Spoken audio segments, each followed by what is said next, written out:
Hello and welcome to a video all about the benefits of blogging, starring me, Lee Hall, a tenured blogger and indie author, and also starring some token statistics to back up my hopeful logic, and of course, some inspiration and ideas for a fellow creative. So I will begin this video with a quote. To speak and ramble incessantly without interruption is just one of the many definitions I use for blogging.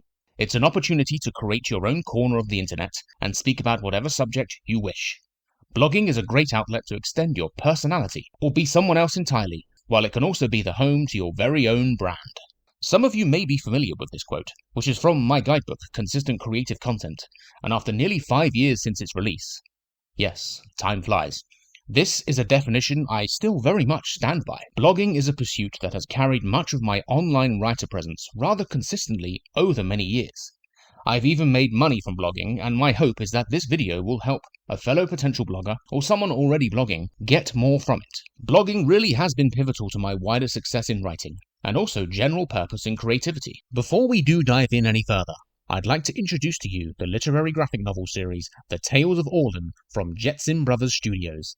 The Tales of Orlin is a fantasy series written and illustrated by its author, Jaron Jetson, who seamlessly combines his love for history and fantasy into a unique blend in his books, bringing to life a world unlike any other with unique races and creatures and lovable characters in a story that is guaranteed to capture your hearts and imaginations. He's just released the second book in the series, The Mercenary and the Crystal Eye, which is over 400 pages long, all fully illustrated too. He has worked very hard on these books and would love to share his creations with all of you, so be sure to pick up The Tales of Orlin and give it a read.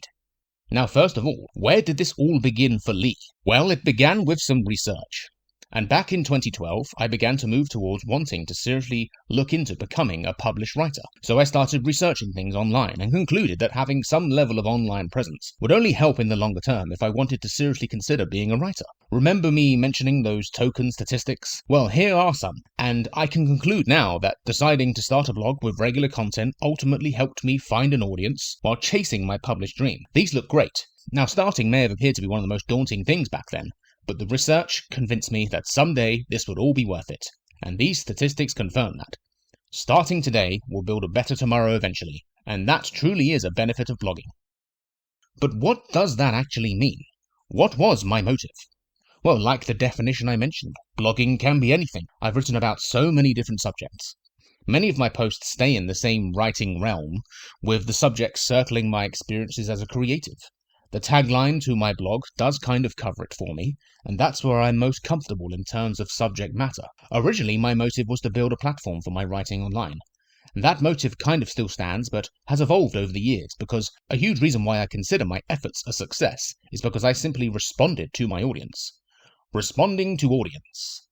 This is the important part of the video. Recently, after I shared the original article in which this video is inspired by, I received a comment from a fellow blogger on social media who had written hundreds of posts and never had anything to show for it. I very much know what it's like to drown in zeros and have zero views or activity on my content, and my solution to that would be quite simple, and it revolves around motive.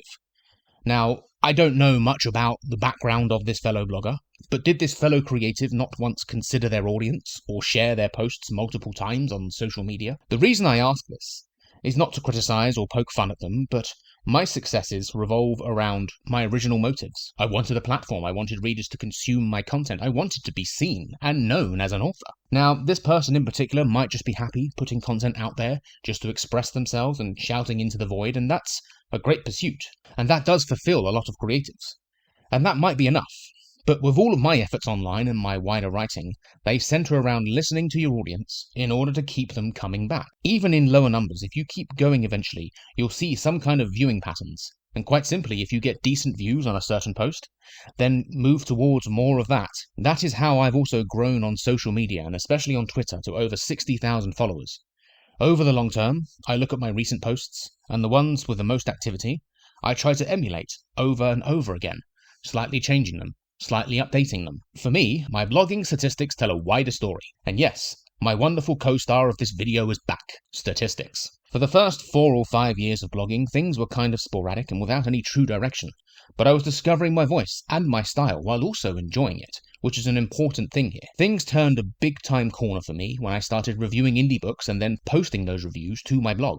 As you can see, the difference in views was kind of astounding, so I concluded that my audience responded to bookish things. This is just one reason why I still review indie books today.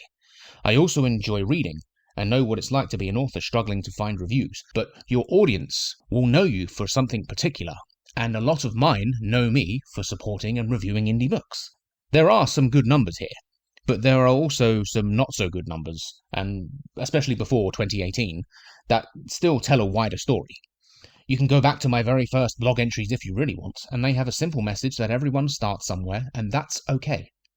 The viewing numbers kind of stayed the same until I began to figure out which content appealed to others, while at the same time I figured out what I was comfortable creating, and then what I became known for. Consistency in blogging is probably the real key to success for me, and it really is a pursuit in experiment. Where I am now compared to then really is a far cry. As you can see in the more recent months, things have kind of exploded in terms of views, and the chances of that happening increase by tenfold. The more you blog, the more you are present, and the more you keep going. These numbers became possible, ultimately, because I've kept going. A regular creative outlet.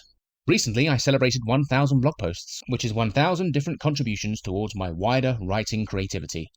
While some of those entries were guest posts, many of them ranged in subject matter from indie book reviews to weekly rambles to book promotion results and much more. Bookish things. I've even been paid to write certain entries.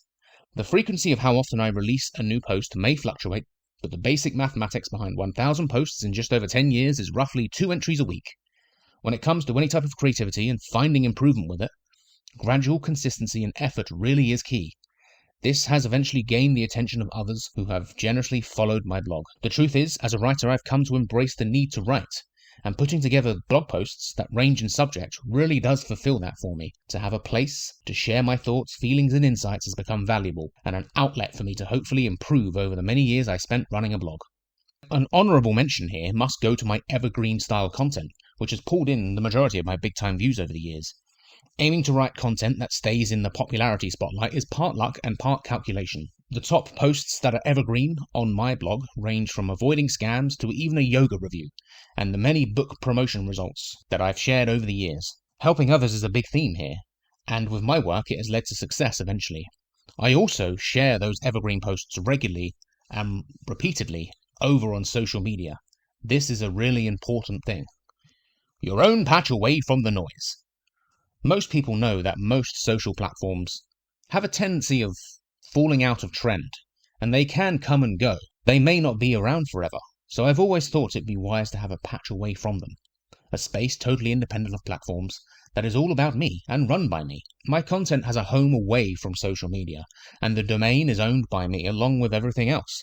While WordPress may provide the technical things like hosting, my blog is my own and that won't ever change. My blog is basically my wider link tree, and the branches extend widely on this little patch, so no matter what happens in the ever-changing world of social media, it will stand the test of time. Patreon became an extension. After the dust had settled from the release of my guidebook in 2021, I kept creating.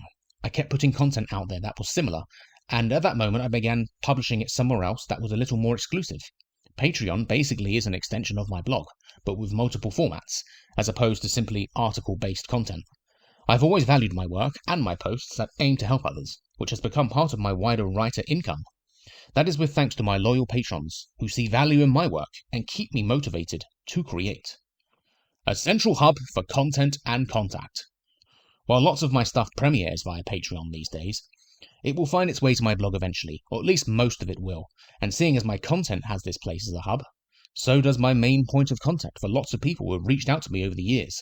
Many of the indie books I've discovered have come from fellow authors reaching out to my blog in search of a review, and the same can be said for the opportunities I've had within the industry. I've said before that the body of work on my blog has gotten me noticed by both marketing agencies who have paid to use my blog, and even writing competitions who have offered me judging roles that were paid. The internet is often viewed in a negative light, but I would not be where I am today without it and social media. There are so many wonderful creators out there on different paths trying their best to pursue creativity, and many of them inspire and support my efforts. This all began for me with research many years ago, and that research led me to fellow bloggers. telling me about their experiences, which in turn inspired me to create my own. Thank you for tuning in to a rather long video, but I've been sitting on this one for a while now, and anyone thinking of starting a blog, I say go for it. Thank you for tuning in. Peace out, rock and roll, and blogging.